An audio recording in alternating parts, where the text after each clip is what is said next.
His funny, honey, his paws, and set the poo sang time. Song to that don't get a buzzing bee.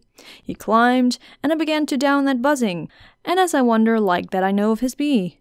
Winnie the got up, and as I know it is funny head bee tree. And the only reason for making noise you're a little set to climb there along to himself. It went like there while he got up, and said, if this something make him buzzing you're a buzzing in between himself. Did you get that? Nah, me neither.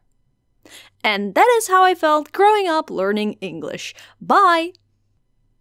But no, for real, this is something I think a lot of non-native English speakers can relate to. Nowadays, English has become such a widespread language, it basically being the language of the internet, you can't really avoid it anymore. I believe these days they start teaching kids English when they're like 8 or so. I mean, the earlier the better, honestly. But when little you was growing up, we didn't get proper English classes till high school. Luckily, it didn't take me that long before I started learning English, as I was exposed to it pretty early on in my life. Though I don't really count this next event as my very first exposure, as my 4-year-old brain wasn't even aware of the existence of English at this point. It was back in the 1st grade of primary school. One day while at school, me and some other girls were chatting about, and this one girl asked, "Hey, what is the worst swear word you guys know? Idiot? Dumbo? Stomkop?" Well, I'm not sure what it means, but my mommy told me it's the worst swear word there is. Motherfucker. Huh? At the time, none of us understood the word, so we kinda just disregarded it, but looking back on it now, it's pretty cute. My first real way of being exposed to the English language, however, was in the form of music. Which isn't too surprising, cause, let's admit it, we Dutchies all used to listen to Chips back in the day. Another CD we also owned back then was Aquarium by Aqua. You know, that band that made that one song? Well, 6-year-old you liked that song so much, she tried singing it, despite not knowing a single word of English. Now, this was roughly the point where I began familiarizing myself more and more with the English language. And one thing that's very different in English compared to Dutch is the way people pronounce the R and G. 'Cause the R in Dutch is like a throat noise, like a r noise, and the G is like a noise. No, seriously, if you guys want me to teach you some Dutch, let me know. Gotta spread that Dutch language before it dies out completely. Prior to learning English, I always used to think everyone in the world spoke Dutch, so when I found out that we had to learn English, I remember asking my mom, "Mom, why do we have to learn English, but English people don't have to learn Dutch?" "Because we traded New York City for Suriname back in the 17th century, sweetie." Now, this is a little off topic, but you know how when American companies dub over Japanese anime and the mouth flapping doesn't completely line up? Or video game character dialogue that doesn't completely match the mouths? Here in the Netherlands, we don't know any better. The lip sync never matches, and honestly, when I was younger, I thought that was normal, cause there were no Dutch-produced cartoons on TV.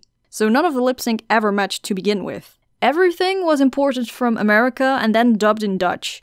Which brings me to my next point. Cultural references. Those flew right over my head, cause I didn't know anything about American culture. Hell, I probably picked up on most of it through watching cartoons. So, can you imagine how damn exciting it is when a cartoon actually does mention the Netherlands? Or something that has to do with our country? The amount of hype you feel in that moment just makes you want to shout the national anthem off the frickin' rooftops. So, knowing all cartoons were dubbed in the Netherlands, imagine my shock when me and my sister were flipping through the channels one evening and Nickelodeon was broadcasting an episode of SpongeBob that was subtitled. I don't know, it was just so surreal, like, is this supposed to be in English? Why is it subbed? Is this an error? Is this a lost episode? To this day, I still don't know why they aired that, because I've never seen another subbed SpongeBob episode since then. Like, the reason why it felt so weird to me is because I always associated sub-TV series with grown-up content. Because yes, even live-action kids' TV shows would be dubbed over.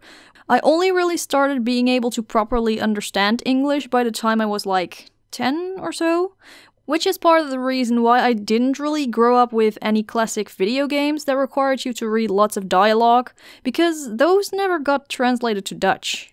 Instead, I mostly grew up on playing Disney CD-ROM games, as those did have Dutch translations.